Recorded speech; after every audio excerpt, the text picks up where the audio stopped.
Memiliki rumah subsidi ukuran 6x12 meter memang menantang, terutama dalam hal pencahayaan dan sirkulasi udara. Namun, dengan perencanaan yang tepat, rumah mungil ini bisa terasa lega, sehat, dan nyaman untuk ditinggali. Salah satu kunci utamanya adalah pada penggunaan jendela dan ventilasi udara yang efektif dalam rumah mungil.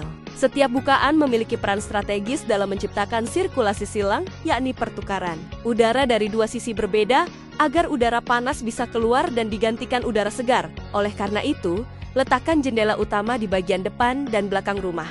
Jendela model horizontal sliding sangat cocok karena tidak memakan banyak ruang dan tetap bisa memberikan bukaan lebar. Pada bagian kamar tidur yang berada di sisi kanan atau kiri rumah, bisa ditambahkan jendela kecil di bagian atas dinding jalusi kaca atau roster untuk menyalurkan udara tanpa mengorbankan privasi.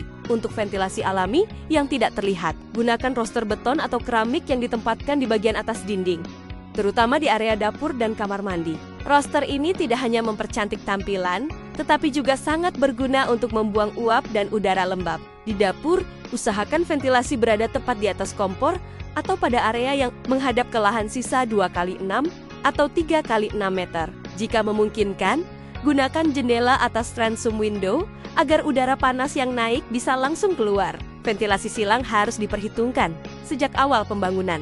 Jika tidak memungkinkan dari sisi samping, manfaatkan plafon tinggi atau desain void di tengah rumah agar udara panas bisa naik dan keluar lewat ventilasi atap. Ventilasi atap seperti terbain ventilator atau lubang udara di bagian atas genteng dapat membantu mengurangi panas secara pasif tanpa listrik. Selain itu, pilihlah jendela dengan kaca yang bisa mengurangi panas masuk, seperti kaca reflektif atau kaca film yang berfungsi ganda, menolak sinar UV, sekaligus menjaga suhu ruangan tetap sejuk. Tips tambahan: jaga agar jendela tidak tertutup furnitur besar seperti lemari tinggi atau sekat ruangan yang menghalangi pergerakan udara. Untuk rumah subsidi yang hanya memiliki jendela depan, Anda bisa menyiasatinya dengan skylight di bagian tengah rumah atau ventilasi permanen berbentuk louver di atas pintu. Jangan lupakan pentingnya lubang angin di kamar mandi agar kelembapan tidak menumpuk dan memicu jamur.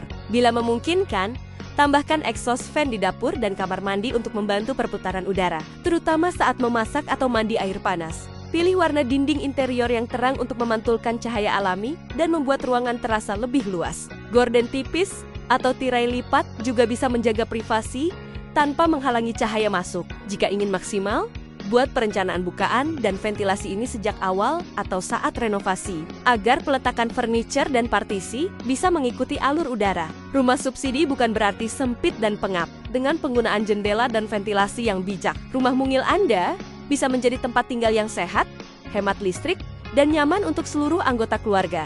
Gimana? Ternyata kunci rumah sehat dan sejuk itu bisa dimulai dari jendela dan ventilasi.